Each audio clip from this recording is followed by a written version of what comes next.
전 세계에 자동차 업체들이 많이 있는데 그 업체들이 새로운 자동차를 개발하는 아주 열풍이 불어 있습니다. 이제까지 내연기관의 차들이 개발이 돼서 가스를 넣어서 달려갔던 그런 것에서 이제는 전기차, 수소차 이렇게 많이 바뀌어 가고 있는 중에 있습니다. 그 중에 제일 유명한 브랜드가 테슬라라는 브랜드, 여러분들 많이 보셨죠? 테슬라. 길거리 가면 이게 T자처럼 생긴 거, 그게 테슬라. 그리고 번호판에 G로 되는 건 다 전기차예요. G로 된 거, 그린색으로. 그 테슬라라는 차가 제일 유명합니다. 보면 이쁘기도 하고 또 뭐 힘도 좋다 그러고 또 잘 달린다고 그래요. 그래서 그건 딱 전기 충전을 하는데, 얼마 전에 여러분도 보셨는지 모르겠습니다만 이 테슬라를, 아주 고급 테슬라를 탄 한 여성분이 전 세계의 웃음거리가 된 영상이 하나 있었습니다. 뭐냐면 이 여성분이 테슬라를 타고 어디로 가냐면 주유소를 들어간 거예요. 그 주유소를 들어가고 테슬라 세워놓고 주유구를 빼가지고 이제 이 주유 밸브를 들고 계속 찾는 거예요. 뭘 찾았을까요? 기름 구멍 찾는다고, 가스 구멍 찾는다고. 그 영상이 있었어요. 테슬라 같은 전기차 주유구는 어디 있죠?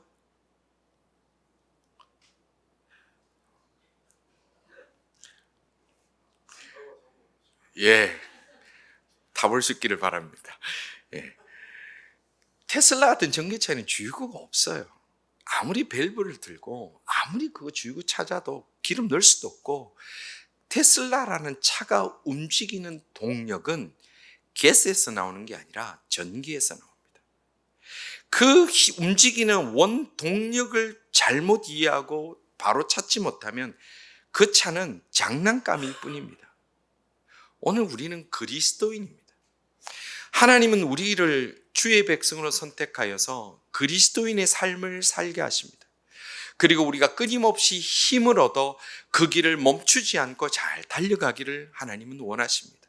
그러면 우리는 그 힘을 낼 때마다, 멀리 달릴 때마다, 그리고 중요한 일들을 앞둘 때마다 우리가 중간에 멈추지 않을 만한, 지치지 않을 만한, 우리에게 가장 합당한 힘이 되는 핵심을 우리는 채워야 되는데, 우리가 무엇으로 채워야 될까? 그리스도인들이 힘을 얻어 달려갈 수 있는 원동력은 어디에 있을까 하는 문제입니다. 만약에 그리스도인들이 하나님 보시기에 합당한 삶을 힘있게 달려가기 위해서 만약에 많은 돈이라는, 물질이라는 것으로 우리를 채우면 우리가 정말로 힘있게 주의 사명 잘 감당하면서 우리가 끝까지 달릴 수 있을까요? 아니면 그리스도인이 그리스도인답게 살아갈 때에 세상의 명예와 세상의 박수를 받으면 우리는 지치지 않고 하나님이 우리에게 맡겨주신 사명 끝까지 잘 감당할 수 있을까요? 아니면 다른 무엇이 우리에게 채워지면, 다른 무엇이 우리에게 가득 넘치도록 우리가 가질 수 있다면 우리는 지치지 않고 멈추지 않고 그 길을 끝까지 갈 수가 있을까요? 오늘 읽은 본문은 바로 우리가 무엇으로 채워야 하며 어떻게 채워야 하며 우리에게 절대로 채워서는 안 되는 것이 무엇인지를 가르쳐주고 말씀하여 주는 것이 오늘 읽은 우리의 본문입니다. 오늘 본문은 그리스도인에게 무엇을 채워줘야 되느냐? 오늘 본문 16절은 이렇게 말씀합니다. 내가 이르노니 너희는 성령을 따라 행하라. 그리하면 육체의 욕심을 이루지 아니하리라. 아멘. 그러면 그리스도인이라는 우리의 인생의 길을 걸어가는 우리들, 그리스도인이 하나님이 주신 사명을 감당하며 그 길을 끝까지 멈추지 않고 힘 빠지지 않고 멋지게 달려갈 수 있는 그 근본 연료가 되고 핵심이 되는 것은 무엇이라 말입니까? 성령님이 주시는 힘이라는 거예요. 성령의 동행하심이라는 거예요. 성도 여러분, 이걸 꼭 기억하시길 바랍니다. 그리스도인이 돈이 많이 생기면 더 주님의 뜻을 잘 섬길 것 같습니까? 천만의 말씀이에요. 그리스도인이 세상의 명예와 박수를 받으면 더 잘 섬길 것 같습니까? 아닙니다. 오히려 더 멀어집니다. 절대적인 경우에 그렇게 더 멀어지는 경우가 많이 있습니다.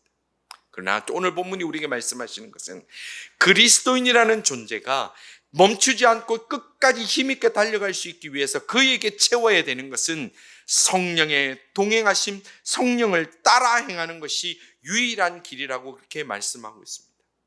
이거 외에는 길이 없습니다. 여러분들, 그리스도인이라는 이름을 가진 사람들이 성령의 충만함, 성령의 동행하심이 없으면 그 사람은 그리스도인이라 할 수 없습니다. 테슬라가 전기 충전하지 않고 최고급 가스를 넣어도 잘 달리면 그건 테슬라가 아닙니다. 전기차가 아니지요. 그는 껍데기만 전기차인 거예요. 그리스도인이 성령, 하나님의 성령님의 내주하심이 없으면 그것은 껍데기라는 거예요. 로마서 8장에 보면 사도 바울이 이렇게 말씀합니다. 로마서 8장 9절에 누구든지 그리스도의 영이 없으면 그리스도의 사람이 아니라. 너무 놀랍지 않습니까? 누구든지. 이 누구든지라는 것은 혈통적으로 기독교 집안이다, 직분이 뭐다, 뭐 학위를 못 듣겠다, 뭐 목사가 됐다, 장로가 됐다, 무슨 직분을 가졌다가 중요한 게 아니라 누구든지 조건이 하나밖에 없는데 그리스도의 영, 성령이 없으면 그리스도의 사람이 아니라는 거예요. 우리가 이렇게 질문합니다. 성령 받았느냐? 주님이 그렇게 말씀합니다. 성령을 우리가 받았느냐? 우리에게 성령의 내주하심이 있느냐? 그리스도인이라면 절대적으로 성령을 따라 행하는 삶을 살아야 하지 다른 길은 없다라는 거예요.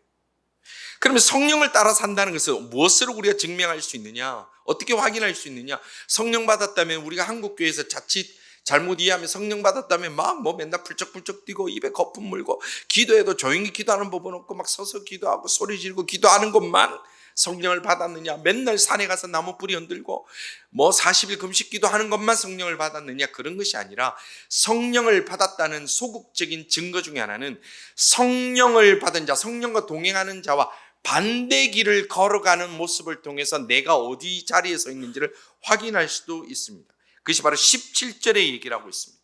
성령이 따르는 길, 성령과 함께하는 길과 반대되는 길이 육체의 소욕, 육체의 욕망, 육체의 육체가 이끄는 대로 따라가는 것이라고 그랬는데 17절은 그 내용을 이렇게 말씀합니다. 육체의 소욕은, 육체의 욕망은 성령을 거스리고 성령은 육체를 거스리나니 이 둘이 서로 대적함으로 너희가 원하는 것을 하지 못하게 하려 함이니라.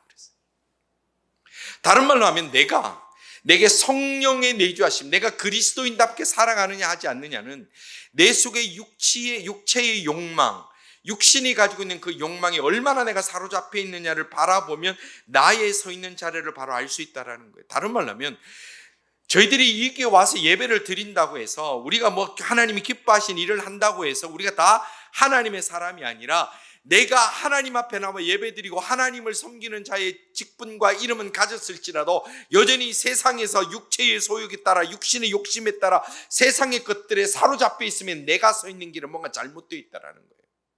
이것이 저도 굉장히 두려운 모습이고 그리고 부끄러웠던 기억들도 많이 있고 또 오늘 우리가 경계해야 된다는 모습이 바로 이런 모습이라는 겁니다. 지금 여기 육체의 소욕과 성령의 마음은 서로 대적함이라고 그랬어요. 서로 반대되는 거라고 그랬어요. 대적하는 것은 결국 교집합이 있을 수 없습니다. 자연법칙에도 이런 것이 있습니다. 새가 살아있고 새가 건강하면 벌레를 잡아먹습니다. 그런데 새가 죽으면 그때부터 벌레가 새를 먹습니다. 우리가 성령의 충만함을 가지고 있으면 세상의 소욕을, 세상의 욕망을 이길 수 있습니다. 그러나 우리가 영적으로 죽어버리면 우리가 껍데기는 그리스도인이라는 이름을 가지고 껍데기는 우리가 직분이라는 이름을 가지고 살아가지만 껍데기는 내가 멀쩡하게 보일지 모르지만 세상의 욕심, 사탄의 그 욕심이, 사탄의 그 흉계가 우리를 잡아먹는데 속수무책으로 완전히 다 잡아먹힐 수밖에 없다는 거예요. 오늘 우리가 서 있는 자리가 어디 있습니까? 나는 주일을 와서 예배 잘 드리니까, 나는 성경을 잘 아니까, 나는 직분이 이러니까, 아니 나는 세상과 달라. 그것은 철저한 착각입니다. 오늘 우리 속에 세상의 그 악한 것에 재미를 가지고 욕망을 가지고 있으면 우리는 우리의 서 있는 자리를 다시 돌아봐야만 됩니다. 그러면 육체의 일이라는 구체적으로는 뭘까요? 육체 가운데 살아가는 존재, 우리가 그런 존재인데 그러면 우리가 육체의 일 다 거부할 수 있나요? 세상의 일 다 거부할 수 있나요? 오늘 이 본문이 말하고 있는 육체의 일, 육체의 소욕, 육체의 욕망이라는 것은 하나님 보실 때 죄라고 여기는 것들과 그리고 그러한 것들의 샘플들을 쏙 집어서 얘기해 주고 있는데 19절과 21절 상반절은 이렇게 아주 구체적인 사례를 지금 집어서 얘기를 하고 있습니다. 육체의 일은 분명하다고 그랬어요. 곧 음행과 더러운 것과 호색과 우상숭배와 주술과 원수 맺는 것과 분쟁과 시기와 분냉과 당짓는 것과 분열함과 이단과 투기와 술취함과 방탕함과 또 그와 같은 것이라. 이런 것들이 다 육체의 일이어서 성령의 일과 대적되는 것이다, 이렇게 얘기를 하는 거예요. 이게 성령이 인도하시는 마음이 아니라는 거예요. 오늘 지금 여기 언급한 요 몇 가지 중에서도 우리가 완전히 자유로운 인생들이 많이 있을까요? 너무 부끄럽지 않습니까? 특히 우리 젊은이들은 보면 특별히 이 아세라 신상에 넘어지는 일들이 얼마나 많은지 모릅니다. 성적인 문제. 또 이제 조금 어른이 되어가고 가정을 꾸리면 물질의 문제에 얼마나 넘어지는지 모릅니다. 그리고 조금 더 나이가 들으면 명예 때문에 우리가 넘어집니다. 그리고 좀 더 나면 그 자신의 인생을 즐기기 위해서 방탕함의 문제가 우리를 넘어뜨릴 때가 많이 있습니다. 이런 사람들은 성령을 거스르는 일을 하는 사람이라 그렇게 말씀하는 거예요. 더 나아가서 여러분들 무서운 말씀이 있습니다. 21절 하반절에 이렇게 얘기를 하십니다.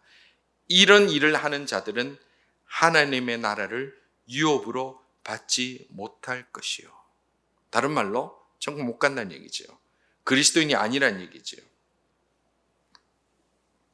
자, 그러면 이것과 반대되는 성령님을 마음에 모시고 내가 그리스도인답게 살아가려고 하는 사람들은 어떤 모습을 보이느냐, 그 반대되는 모습도 콕콕 집어 얘기를 하고 계십니다. 22절과 23절 상반절입니다. 오직 성령의 열매는, 자, 반대되는 대적되는 열매죠. 오직 성령의 열매는 사랑과 희락과 화평과 오래 참음과 자비와 양선과 충성과 온유와 절제니. 아멘. 우리 수련회 참석하신 분들은 밥 먹기 전에 다 이거 다 외우고 그래야 밥을 주잖아요. 주일학교 때도 암송하고 그러면 이제 뭐 달란트도 받고 뭐 이렇게. 그래서 많이 외우실 거예요. 성령님을 마음에 모시고 그 뜻대로 살아가는 사람이 이 9가지 열매를 맺는다는 거예요. 자, 이 또한 우리가 한번 이 말씀 앞에 한번 서서 우리를 한번 봅시다. 우리가 이런 열매를 맺고 있나요? 사랑과 희락과 화평과 오래 참음과 자비와 양성과 충성과 온유와 절제를 우리가 맺고 있나요? 이 또한 우리가 부끄러움의 모습을 스스로 발견하게 됩니다. 우리가 육체의 일, 육체의 욕심은 멀리하고 성령이 기뻐하시는 일에 대한 거룩한 욕심을 가질 수 있고 그 길을 걸어갈 수 있는 모든 하나님의 사람들 다 되시기를 주님의 이름으로 축원합니다. 이거는 결단이 필요합니다. 이건 가만히 있어서 자연스럽게 되는 거 아닙니다. 결단이 필요합니다. 가만히 있으면 우리는 그냥 넘어집니다. 세상 유혹은 만만치 않습니다. 세상이 우리에게 주는 넘어지게 만들려는 그 트랩은 너무나 교묘해서 순식간에 나도 알지 못하는 가운데 그 속에 빠져서 허우적거릴 때가 얼마나 많은지 모릅니다. 그래서 우리는 결단해야 됩니다. 하나님이 주시는 그 마음대로 살겠습니다. 성령의 뜻대로 살겠습니다라는 결단이 있어야 됩니다. 결단이 없이 나는 그렇게 살아간다고 생각하는 것은 착각이요. 어느 날 그 순간에 보면 성령이 미워하시는 대척점이 되는 육체의 욕심 속에 우리는 완전히 빠져서 그 안에 선봉 역할을 하고 있을 때가 우리에게 많이 있습니다. 그럼 우리가 성령으로 살아간다, 성령의 이끌림 받는 사람으로 살아간다는 것은 무엇을 얘기를 할까요? 무엇을 하든 성령으로 일을 해야 된다는 거예요. 25절은 이렇게 말씀합니다. 만일 우리가 성령으로 살면, 자, 내가 성령으로 살겠습니다. 성령의 이끌림을 받겠습니다. 그러면 또한 성령으로 행할지니라고 그랬어요. 그러니까 내가 성령으로 살겠습니다. 말은 했어요. 근데 행동이 성령으로 살지 않으면 그것도 가짜라는 거예요. 성령으로 살면 또한 성령으로 행해라는 거예요. 여기가 만일 우리가 성령으로 살면이라는 이걸 해석을 좀 더 다르게 하면 세번역 같은 경우는 우리가 성령으로 새 삶을 얻었기 때문에, 성령으로 삶을 얻었기 때문에, 하나님의 은혜로 내가 새 삶을 얻었기 때문에 우리의 삶의 방식은 성령의 방식이 되어야 되고 성령의 열매를 향하여 그곳을 향하여 추구하는 삶이 되어야 된다는 거예요. 다시 한번 말씀드립니다만 이것은 결단이 필요합니다. 결단이 필요합니다. 특별히 우리 젊은이들에게 우리 많이 얘기를 하는데 모태신앙인들 결단해야 됩니다. 왜냐하면 태어나서부터 교회를 다니고 어릴 때부터 주일학교를 다니니까 자연스럽게 자기는 하나님 편에 살아가고 있다고 정말로 철저하게 착각합니다. 그래서 이후에 늦게 주님 앞에 돌아온 사람보다 더 위험하고 더 위험한 게 이런 모습이고 그게 바로 저의 모습이었습니다. 결단하지 않으면 안 됩니다. 내가 지금 성령의 열매를 향하여 삶을 살아가고 있느냐, 아니면 세상 속에 북 젖어 살면서도 혼자 착각하고 살아가느냐, 확인하고 또 확인해야 돼요.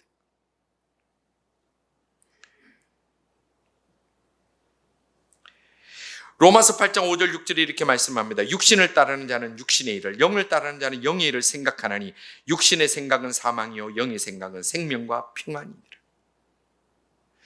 육에 있는 사람은 어떤 중요한 결정, 육의 일과 영적인 일 사이에 있으면 육의 일을 선택합니다. 그것이 나에게 더 현실적인 이득이 되기 때문에. 그러나 영에 속한 사람, 성령에 속한 사람은 성령의 기뻐하심대로 가야 되는 거예요. 또한 성령으로 살아간다, 그리스도인답게 살아간다는 것은 무엇을 얘기를 하냐면 헛된 영광을 구하지 말아야 된다고 그랬어요. 헛된 영광을 구하지 말아야 된다. 26절입니다. 헛된 영광을 구하여 서로 노엽게 하거나 서로 투기하지 말지니라. 이 헛된 영광이라는 이 말은 허무한 영광, 텅 빈 속, 알맹이 없는 열매, 이런 뜻을 가진 단어입니다. 육체의 욕망을 따라 사는 사람들은 다 헛된 욕망을 쫓아가는 거예요. 헛된 욕망을 쫓아가는 사람의 특징이 뭡니까? 서로를 노엽게 해요. 그리고 서로 질투합니다. 서로를 막 화나게 해요. 왜냐하면 그걸 내가 가져야 되니까. 서로가 노엽게 해요. 그래서 이 시대는 다른 사람을 밟고 일어서더라도 내가 성공하면 그 사람은 잘한 거라고 그렇게 가르치지 않습니까? 서로 노엽게 하고 질투하는 것은 영원한 영광과 대척점이 되는 잘못된 것입니다. 성도 여러분, 오늘은 성령 강림 주일입니다. 우리가 이날을 성령 강림 주일로 기억하는 이유는 예수님께서 부활 승천하신 이후에 그 남은 자들을 불쌍히 여기서 하나님께서 보혜사 성령님을 보내주셔서 제자들이 예수님과 함께 살았던 것처럼, 예수님을 사랑했던 자들이 예수님과 동고동락했던 것처럼 이제 성령님을 마음에 모시고 성령님과 함께 살아가라고 주님이 보내주신 하나님의 선물입니다. 우리가 그것을 기억해야 됩니다. 성령님은 그러면 이 땅에서 무엇을 하십니까? 교회를 건강하게 세우십니다. 또 성도들을 구원하여 주십니다. 그리고 그 성도들이 날마다 성화되어 가는 과정, 거룩함을 이루고 그리스도를 닮아가고, 토마스 아퀴피스 그리스도를 본받아라는 책이 있잖아요. 거기 보면요, 그리스도를 본받아라는 책에 보면 우리의 품성과 성품과 삶과 이런 것들이 구체적으로 그리스도를 어떻게 본받아야 되는지를 길지 않은 한 챕터로 쭉 써놓은 정말 좋고 좋은 책입니다. 여러분들, 우리가 교회에서도 추천 도서를 한 적이 있는데 여러분들 꼭 한번 보십시오. 그리스도를 본받아, 토마스 아퀴피스. 성령이 우리를 그렇게 주님을 닮아가게 만들고 그리스도를 본받게 닮아가도록 우리를 인도하시는 것입니다. 우리가 그리스도인답게 살기를 원하십니까? 그러면 오직 성령님의 충만함을 입는 것 외에는 다른 길이 없습니다. 성도 여러분, 우리가 성령 따라 살아가면 그 마지막 순간까지 우리의 믿음과 하나님을 사랑하는 일이 멈추는 일은 없습니다. 그것이 우리 그리스도인의 연료요, 그리스도인의 핵심 힘의 원천입니다.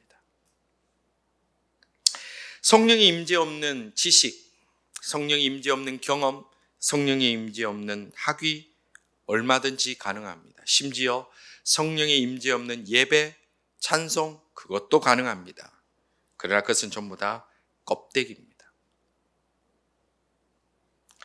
무디 목사님이 하신 유명한 얘기가 있잖아요. 사역자의 최대 적은 과도한 업무가 아니라 성령 없이 일하는 것이다 그랬어요. 오늘 우리 그리스도인들의 가장 무서워할 것은 성령 없이 껍데기만 신앙생활의 그 모양만 가지고 있는 것은 우리들의 적이 됩니다. 오늘 이 성령 강림 주일에 껍데기가 아니라 진짜 힘이 되신 우리 성령님의 임재하심의 그 힘으로 그리스도인답게 살아가고 그 끝까지 멈추지 않고 달려갈 수 있는 우리 모든 성도들 다 될 수 있기를 간절히 소원합니다. 아까 전기차 테슬라 얘기했죠. 그 여자분 어떻게 했을까요? 그 주유구 들고. 잘은 모르지만 만약에 그 테슬라에 가스를, 비록 최고급 가스를 넣었다고 합시다. 그러면 어떤 일이 생기나요? 그거는 장난감도 못 쓰고 그냥 고철로 팔아야 됩니다. 끝나는 겁니다. 그리스도인들이 육체의 욕망만 채워 넣으면 어떻게 될까요? 고장납니다. 망합니다. 끝입니다. 우리 그리스도인들이 계속 지금도 육체의 욕망, 세상의 성공, 세상의 만족, 물질 그거 눈에 벌게 해가지고 그 밸브 들고 어디에 나에게 채워 넣어야 내가 힘이 날까? 어디에 내가 얼마나 먹어야지 내가 이 땅에서 성공할까? 그렇게 찾아다녀 봐야 그것은 시간 낭비고 헛된 일밖에 되지 않는 것을 기억해서 여러분들, 우리가 그리스도인이면, 내가 그렇게 믿으면 날마다 기도하고 날마다 선한 마음으로 스스로를 다지고 날마다 죄를 미워하겠다고 결심하고 날마다 하나님이 기뻐하심이 무엇인지 찾으며 나아감으로 하나님이 주시는 성령의 그 뜻대로 행하는 그것으로 내 영혼을 가득 채워서 우리 모두도 주님 만나는 날 다 있겠죠? 주님 만나는 그날까지 결코 꺼지지 않는 힘 좋은 영적 엔진을 돌려서 멋지게 달려가다가 주님 부르시는 그날에 기쁨으로 더욱 힘있게 주님 나아갑니다. 주여 나 손 잡아주옵소서. 주님 내 손 잡아주옵소서. 주께 나아갑니다. 그렇게 평안하게 고백하며 주님 만날 수 있는 우리 모든 살아있는 하나님의 사람들 다 될 수 있기를 주님의 이름으로 축원합니다. 기도드리겠습니다. 아버지 하나님, 저희들이 하나님의 사람이라고 그리스도인이라고 말하면서도 늘 성령을 근심케 하며 성령을 소멸하며 살아가는 어리석은 길을 선택해 왔음을 고백하오니 불쌍히 여기시고 용서해 주시고 긍휼을 베풀어 주시옵소서. 그리스도인답게 살다가 그리스도인답게 이 땅을 떠나기를 원합니다. 성령님의 그 뜻대로 순종하다가 하나님 나라 들어가기 원합니다. 엉뚱한 것 채워넣다가 더 빨리 고장나고 퍼져서 세상에서도 쓸데없는 존재가 되지 않기를 원하오니 하나님의 사람들에게 성령의 뜨거운 은혜를 더하여 주시고 성령의 뜻대로 살겠다는 결단을 하게 하여 주시며 성령의 열매를 맺기 위하여 애쓰며 힘쓰는 저희들 다 될 수 있도록 주여 저희들의 마음과 생각을 고쳐주시고 새롭게 하여 주시며 사로잡아 주시옵소서. 세상을 살아가는 동안 저희들 착각하지 않게 하여 주시고 주님 만나는 그날이 멀지 않음을 모두 다 깨달아 주님 기뻐하시는 열매를 맺기 위하여 달려가며 주와 동행하는 날마다 복된 날들 누리며 주님과 동행하는 모든 성도들 다 되게 해 주시기를 원하며 이번 주에 있을 장례 예배에도 주님이여 함께하여 주옵소서. 영광 받으소서. 예수님 이름으로 기도드리옵나이다. 아멘.